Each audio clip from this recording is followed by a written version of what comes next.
시편 1편, 시편 1편의 복은 히브리어로 에쉐르인데요. 똑바로 하다, 옳다, 행복이란 뜻입니다. 허물의 사함을 받고 죄의 가리움을 받는 자가 복이 있도다. 이 말씀은 시편 32편 1절에 나오는 내용인데요. 여기에 나오는 복도 시편 1편과 같이 심판을 피하는 복을 말합니다. 시편 1편의 이 에쉐르 복은 신명기 복 베라카와는 다른데요. 신명기의 복 베라카는 순종할 때 받는 복으로 번성, 늘어나는 것을 말하지만 시편 1편의 복은 심판을 피하는 것을 복이라고 말합니다. 그럼 이 심판을 피하는 복을 어떻게 해야 받을 수 있는가? 라고 했을 때 2절에 그 답이 나와 있습니다. 원문으로 보면 2절 앞에 왜냐하면 때문에라는 인과관계 접속사가 붙어 있는데요.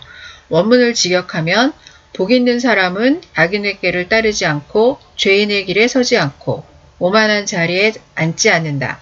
왜냐하면 오직 여호와의 율법을 즐거워하고 주야로 묵상하기 때문이다. 라고 되어 있습니다. 복이 있는 사람이라서 율법을 묵상하는 것이 아니라 율법을 묵상하기 때문에 심판을 피하고 그래서 복이 있다. 이런 뜻이 되는 거죠. 그러니까 복이 있는 사람이 되는 원인이 율법에 있는 것입니다. 여기서 묵상하다는 암송하다, 중얼거리다, 연구하다라는 뜻의 하가인데요. 율법이 좋아서 묵상을 하다 보니 악인의 꾀도 따르지 않고 죄인의 길에 서지도 않고 오만한 자의 자리에 앉지도 않게 되어서 결과적으로 심판을 피하는 복이 된 것이죠. 그럼 복 있는 사람은 심판만 피하고 다른 복은 못 받는가? 그렇진 않습니다. 심판을 피할 뿐만 아니라 하는 행사가 형통합니다. 형통은 짤라흐라는 히브리어인데요. 성공, 번영이라는 뜻입니다. 성경에서 형통은 승승장구가 아니라 하나님의 계획이 성공할 때 이 형통이라는 단어를 씁니다. 시냇가에 심은 나무가 철을 따라 열매를 맺고 잎사귀가 마르지 않듯이 하는 일이 형통한다 이렇게 말하니까 부자 되고 승진하고 뭐든 잘 되는 것을 생각할 수도 있지만 여기서는 중요한 건 철을 따라라는 단어죠. 아무리 물가에 심긴 나무라도 열매가 달리지 않고 잎이 떨어질 때가 있죠. 전도서 7장 14절에는 하나님께서 인생을 형통과 곤고를 병행하게 하셔서 사람이 장래일을 능히 헤아려 알지 못하게 하셨다라고 하셨습니다. 그러니까 하나님을 믿어도 잎이 떨어지고 열매가 없는 때가 있어요. 하지만 시냇가에 심긴 나무가 해마다 계속 열매를 맺고 잎을 내듯이 이 심판을 피한 복 있는 사람은 하나님이 심판을 받지 않기 때문에 영원히 시냇가에 심은 나무처럼 하나님과 함께하면서 잎이 지기도 하고 열매를 맺기도 하고 떨어지기도 하면서 늘 하나님과 함께한다는 뜻이 됩니다. 복 있는 사람의 반대는 악인인데요. 이 4절부터는 악인이 받는 심판을 말하고 있습니다.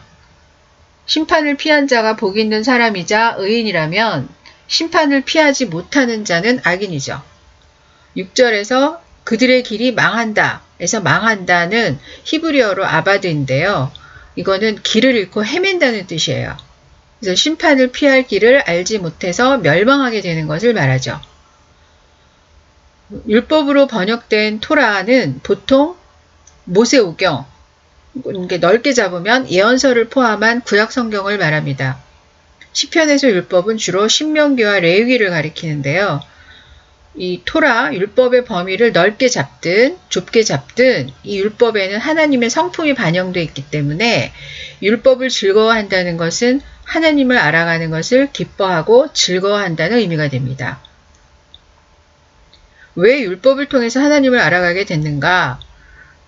그 이유는 아담한테 있죠. 인간은 아담으로부터 죄로 오염된 지, 정, 의를 물려받기 때문에 외부에서 하나님에 대한 지식을 얻지 않으면 인간 스스로 하나님을 알지 못하는 존재가 되었습니다. 그래서 하나님께서는 이런 인간들을 불쌍히 여기셨고 그래서 자신의 성품이 계시된 율법을 주셔서 하나님이 어떤 분인지 알 수 있게 하신 거죠. 따라서 율법이 좋아서 주야로 묵상을 한다는 것은 율법에 계시된 하나님을 알아가는 것을 즐거워할 뿐만 아니라 하나님의 심판과 구원을 알게 돼서 하나님의 심판을 피할 수 있어서 기뻐한다는 뜻도 되는 것입니다. 그 1절에 오만으로 번역된 루츠는 업신여기다, 조롱하다의 뜻인데요. 욥기에도 이 단어가 나옵니다. 욥의 불행을 본 친구들은 욥이 이렇게 된 거는 죄 때문이라고 하면서 회개하라고 하죠. 그러자 욥은 친구들의 자신을 조롱한다. 루츠라고 했습니다. 욥기 16장 20절. 이때 나오는 조롱이 오만하다라는 뜻이에요. 그 신명기 28장에 따르면 재앙은 하나님께 불순종한 죄 때문에 받는 것이지만 욥처럼 죄와 상관없는 고난도 있다는 것을 친구들은 몰랐습니다. 레위기 19장 17절에는 이웃의 죄를 반드시 견책하라 고 나오는데요. 그 견책하다는 질책하라는 거죠. 그러지 않으면 그 죄에 대해서 네가 담당해야 된다. 이런 내용이 나옵니다. 아마 욥의 친구들은 이 말씀 때문에 불행을 당한 그 욥이 자신의 신세를 한탄을 하자 그 비난을 한 거죠. 그 죄를 책망해야 자신이 그 죄를 책임지지 않는다고 율법에 나와 있으니까 이렇게 얘기를 한 거죠. 근데 하지만 이 율법의 완성은 사랑이죠. 아무리 율법으로 충고했다고 하더라도 불행을 당한 친구가 조롱으로 느껴졌다면 사랑하는데 실패한 것이고 율법을 제대로 알았다고 할 수가 없죠. 그래서 욥기 42장 8절에 보면 하나님께서는 욥의 친구들에게 그들이 하나님께 대해서 말한 것이 정당하지 않다고 하시면서 욥을 통해서 속죄제를 드리고 그 욥한테는 친구들의 죄를 위해서 중보하라고 하시죠. 그러니까 이들의 그 오만이 인간적인 죄가 아니라 하나님에 대해서 잘못된 지식에서 비롯된 죄라는 것을 알 수 있습니다. 율법을 통해서 알게 된 그 하나님을 아는 지식은 자기 죄를 돌아보고 돌이키는 데 사용해야지 불행을 당한 사람한테 휘두르면 무기가 되죠. 그 악인의 꾀를 쫓고 죄인의 길에 서고 오만한 자리에 앉고 해서 쫓고 서고 앉고는 전부 완료동사로 되어 있는데요. 히브리어 동사는 시제가 아니라 행동이 종료됐는지 아닌지 여부를 알려주기 때문에 지금 이 완료 동사가 알려주는 거는 이들의 행동이 전부 지금까지, 과거부터 현재까지 지속한다는 뜻입니다. 그러니까 한두 번 실수로 죄인의 길에 서고 오만한 자리에 앉고 뭐 이러는 게 아니라 이걸 계속한다는 뜻이에요. 과거부터 지금까지. 그런데 이 율법을 즐거워하고 묵상하는 사람들은 이렇게까지는 안 하는 거죠. 실수로 한두 번 이렇게 할 수는 있겠지만 적어도 계속 이 방향으로 해서 심판을 받는 길로 가게 되지는 않는 거죠. 이런 힘이 율법을 통해서 알게 된 하나님을 아는 지식에서 나온다 이런 내용입니다. 근데 율법을 통해서 하나님을 알아가는 것을 즐거워하지도 않고 그런 사람들이 하나님 뜻대로 살 리가 없죠. 하나님의 생각도 알지 못하는데 어떻게 하나님의 생각대로 살겠습니까? 그러니 악인이 꾀를 따라 사는 거고 그러다 보니까 하나님과 분리된 죄인의 길에 들어서는 거고 계속 그 길로 가는 거죠. 그리고 결국 하나님의 심판을 피하지 못하게 되는 거죠. 이게 악인이에요. 구약시대에는 모세오경이 전부였지만 지금은 신구약 66권을 통해서 하나님을 알아갑니다. 그때나 지금이나 성경을 통해서 하나님을 알아가는 것은 똑같아요. 그래서 성경을 통해서 하나님을 알아가는 것을 기뻐하고 연구하고 심판을 피할 길인 예수 그리스도를 아는 지식을 알게 될 때 이 심판에서 벗어나고 악인의 길에서 벗어나는 것이죠.